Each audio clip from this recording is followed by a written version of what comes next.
I'm here at the 4MS booth with Dan Green.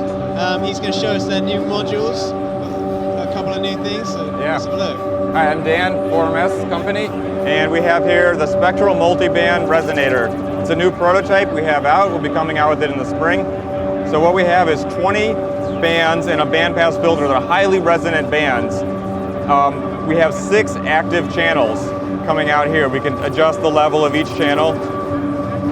Now, I have some kind of noisy signal running in. You can hear it's a very clean coming out because they're very resonant. It's very close to sine waves. Well, I can adjust the distribution of the 6 channels here, so that's a spread. I can also move them around, rotate. So what I'm doing is dynamically reassigning the bandpass filter to the output channels. 20 choices, 6 outputs. I can also set a lag on each one so I can fade. See there?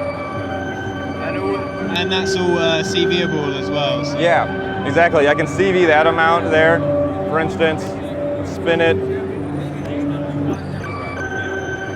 So then I can CV that. You can also trigger the rotation. Here I have a clock triggering it. I can speed that clock up. And then if I CV the rotate lag, I can kind of pause it, slow it with a control voltage. Same with spread. Everything has a CV input. Slow it down.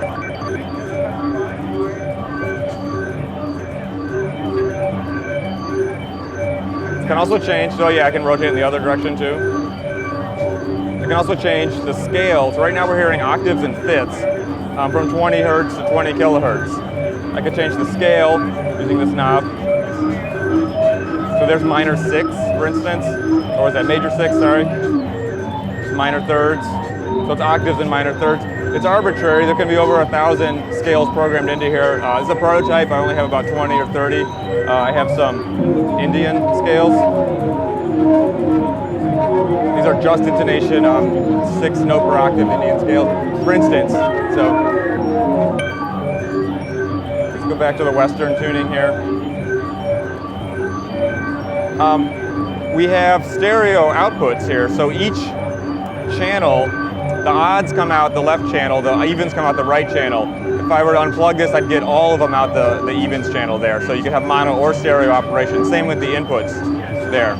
So it can be used in stereo, and each one has a different spectral quality, which gives a really interesting stereo feel. Of course, we have CV inputs for the level controls.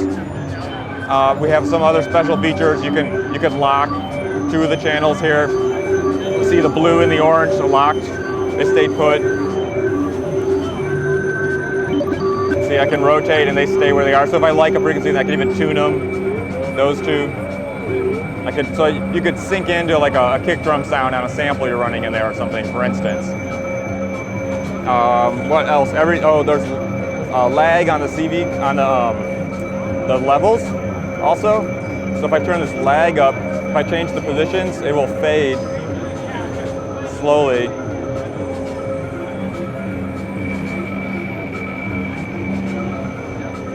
There's no sharp transitions. If I turn that down, it follows me exactly.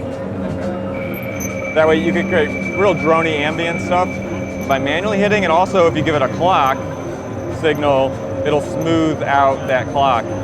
Here I just flipped it so I'm only slewing the decays, not the attacks. And then we're going to have to find what we can hear. Yeah, so I can smooth that out, bring it in, for instance. The other major feature is the envelope follower routes. So each of these 6 bands, I have a CV level equivalent to the amplitude. So basically it's a spectral content, a control voltage. The amplitude is proportional to the spectral content of that frequency. So 2 of these together, you can use a vocoder, a 6-band vocoder, for instance. So I could also use this on itself as a 3-band vocoder, not quite as interesting as 6 though. So also, that's super useful for doing things like patching itself. So if I use the spectral content of one channel, it'll kind of run on its own and do weird things because as the content changes, envelope follower changes, it makes it change, which makes it change. So you get real dynamic patches like that. Interesting to change the scale while it's moving.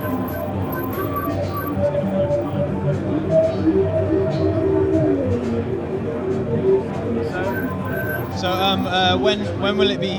You said May, did you say? This spring, yeah. Yeah, depending on, we're not in a hurry to put it out before it's ready. It's working fully, a couple more additions we're working on, add more scales, so you can have more than just the 12 note per octave type things. And we're working on the lag section to give more, so you can get more pinging, resonant kind of bell tones out of it. It functions on its own as well. White noise if you unplug.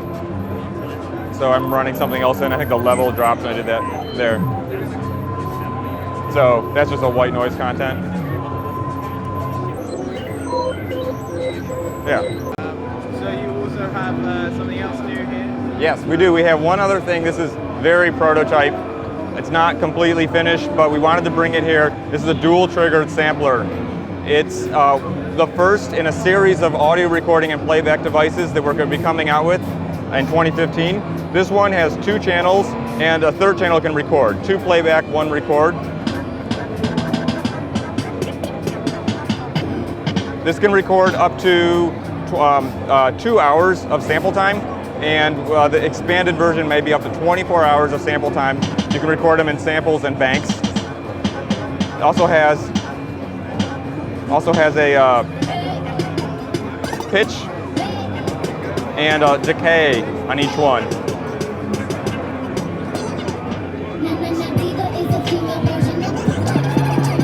So this is just recorded off an iPod or whatever. You know, I have another sample here. So percussive wise, I can put a VCA on it. 2 channels of that. I can record live while I'm playing back 2 channels at the same time. So it's a very basic type of concept, but the fact that you can store a huge sample library on this one device, and it saves even when you power down, gives it kind of a real useful tool. You can record your patch, for instance, record your show, and then play it back while you fade into something else. So we wanted to make something that could be used live, audio recording, and could save a lot of time, a lot of samples, and also had the ability to patch it into itself so you could kind of create unique textures, which I'm not going to demo on this because it's still very prototype. But look for this in the future. And then you also have your case system. Yeah. So we had these in a slightly simpler form at NAMM last year, but now they're fully out. All our dealers are carrying them. This is called the Modular Ro System. So you can see, this is our new one. It's the double. It's 2 inches of actual module depth, and it's 6U high, and it's 104 HP wide. So it's 208 HP. They latch together. You've seen this before. So I have a double, I have a 30-degree angle, I have a single, 30, single, like this. I could reconfigure this. You can see our other case is a different configuration. Here, just 3 rows. Quickly, I could take 1 row off, put it on top, etc. The power, all daisy chains together. This is our Ro power system. Very low noise, very low heat, high power output. From 1 power brick, I could power this whole thing. It allows users to just maybe start with 1 row and expand up, or maybe you want to take this one to a gig or to your friend's house or something, or just take a small amount you want to rearrange. So it lets your system be modular in itself without unscrewing your modules all the time. So this is our new concept. Yeah. And when will that be available, or is it available? This is available now. Yeah. This has been out for a year. We sold out of the first run really quick. The run that we're doing now is in stock at your dealers right now. So yeah. Okay, thank you very much. Thanks. And have a good NAMM. Yeah.